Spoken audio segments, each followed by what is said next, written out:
This is YUJI, part start renal. I believe many of you have been doing abdominal exercises for a long time, not just starting out but for many years. However, in my experience as an instructor and from observing various people at the gym, I often see that even after many years, some are still struggling with the basics. So, I would like to propose that it's time to achieve perfect crunches. The reason for this is that when it comes to exercise, the first thing you do when returning is to observe how others move. You watch their movements, input that into your mind, and then try to imitate those movements. However, this approach has its problems. If you only focus on mimicking the movements, thinking that as long as you can lift or move, you are doing it right, you might end up just lifting your head or swinging your legs without proper form. This is not the way to achieve perfect abs, specifically the rectus abdominis. I really want you to do this. When it comes to doing abdominal exercises, I believe there are two ways of thinking. One is to focus on the movement, not just the muscles. What I mean is, for example, when performing a crunch, it's not just about getting up or moving. It's not simply about rising from this position. The rectus abdominis contracts and stretches, and because of this movement, the upper body is pulled up. What you need to consider in order is that it is reversed. The movement is not thought of in terms of the muscles ahead, right? Essentially, it is an exercise where the rectus abdominis stretches and contracts, so you start moving from there, and then other parts of the body follow. However, not thinking about this while you are doing it is a problem, so please keep this in mind first. The fact that this exercise involves the rectus abdominis stretching and contracting is fundamental, so start moving from that point. Then there is another way of thinking about it. When we talk about raising and lowering, it may seem like the same thing repeated, but this concept applies to other strength training as well. For example, in arm curls, we say to raise and lower, but there are moments for raising and moments for lowering. It's not just about the two aspects of raising and lowering. There are also the points of up and down, which means there are four aspects to consider: raising up, lowering down, and the 2 points of up and down. If we don't understand this, the significance of these points will get lost, which is fundamental in strength training. There are four aspects of raising and lowering. Based on these two concepts, today I would like you to perfect the basic crunch and leg raise, and I will explain the key points. First, in the case of crunch, the basic movement is to lift the pelvis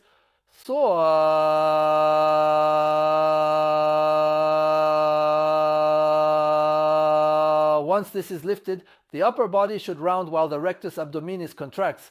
Contract and stretch the rectus abdominis against resistance. Well, as I mentioned earlier, from here to here can be pulled, so during the exercise, you should keep your pelvis elevated.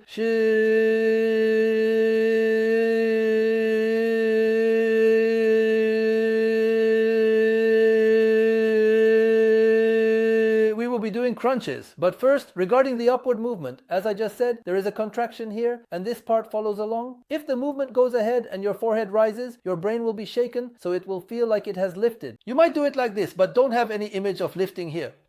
First, exhale and contract. It feels like just following that. So do it without any awareness of lifting here. Instead of focusing on this area, think of lifting your back. When you do that, your abdomen contracts, which is the lift. And when you lower, this upper body pulls down. The weight pulls down against it. You stretch while resisting. It's not just about lifting and lowering while resisting. Rather, you contract and then maintain that contraction while resisting. The meaning of resisting is to keep your hips elevated and your pelvis raised while resisting. This is the foundation of the up and down movement. Now, moving on to the vertical aspect, I will introduce the hyper crunch from the bench. Well, when we talk about up, it raises the question of how high is considered up. Many might mistakenly think that if this goes high, then it's up. But that's not the case. The height itself is not the issue. It's about when the rectus abdominis fully contracts. That's where it ends. If your muscles aren't contracting much at this stage, it might not be very high. However, you might feel like you're not going up much at all. However, it's often said that one doesn't feel like they're lifting. It's not about lifting, it's about contraction. Even if you can't contract any further, that's the end of it.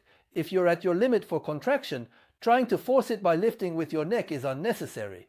Once you've contracted, that's it. Well, I've been doing this for many years, so I can contract quite well. That allows me to reach a certain point. But for me, this is the maximum contraction, and I can identify where I've contracted. What I want you to confirm is this. Now, moving on to the lower part, this area is quite difficult. You need to lift the pelvis, and from here, you lower the contracted position. However, a common mistake is lowering too much. Lowering too much is akin to performing a high-level hypercrunch. Lowering too much is not good. What this means is that you need to consider how far to lower, not just with the upper body, but also taking the lower body into account. The degree to which the pelvis is raised affects how well the unloading occurs.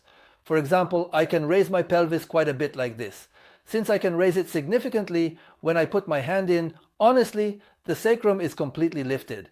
Whether I can lift the entire sacral area or if it barely lifts, with only the coccyx being raised, makes a considerable difference.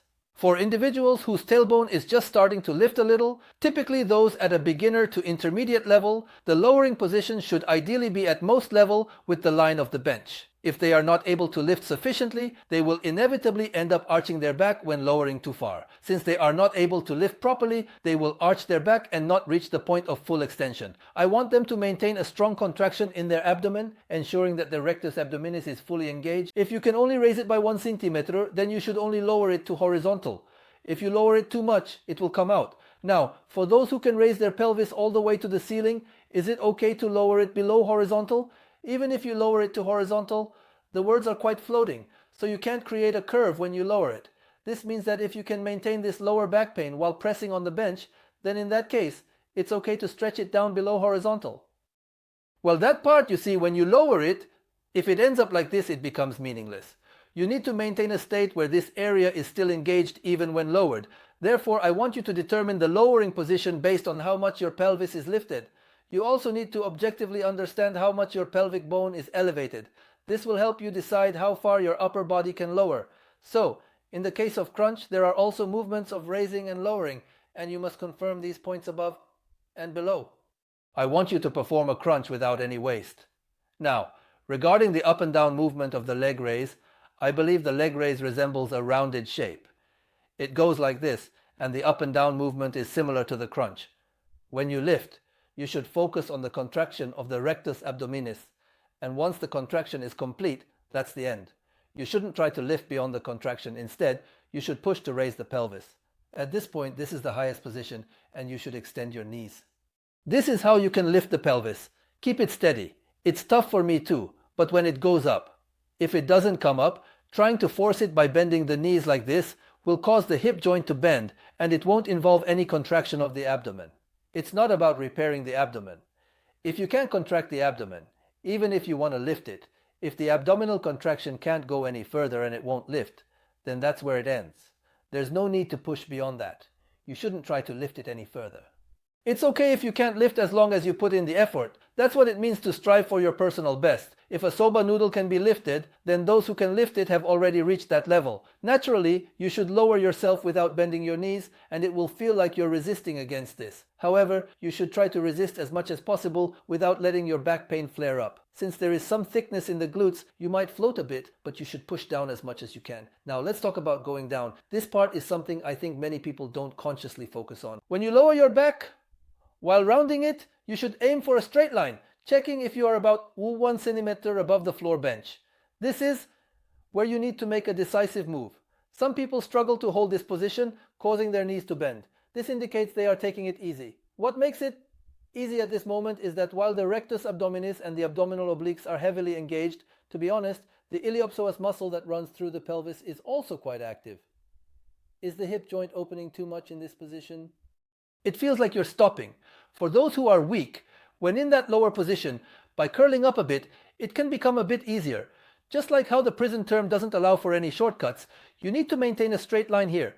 You want to create a state where the abdomen is firmly engaged in a straight line from here.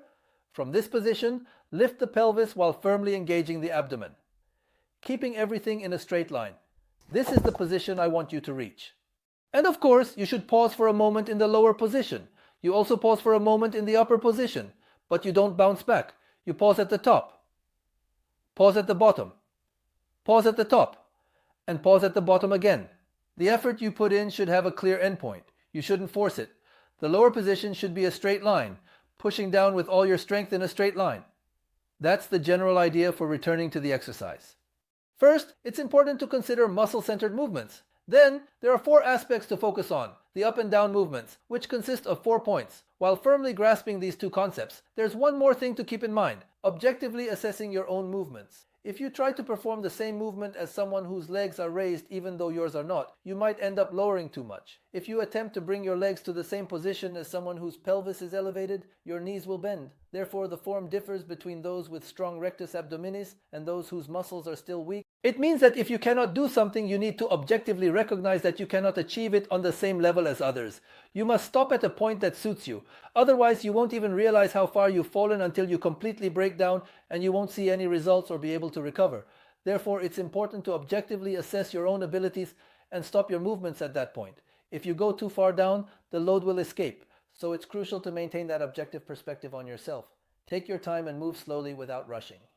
I would like you to confirm this. Yes, please make sure to grasp these points well. If you have been doing strength training and working on your abs for 1, 2, or even 5 years, I want you to achieve perfection. So please make sure to focus on these points and give it a try. Yes, please subscribe to the channel. I am also on Instagram, so please follow me. This is YUJI Parts Tart Rinal, your personal trainer.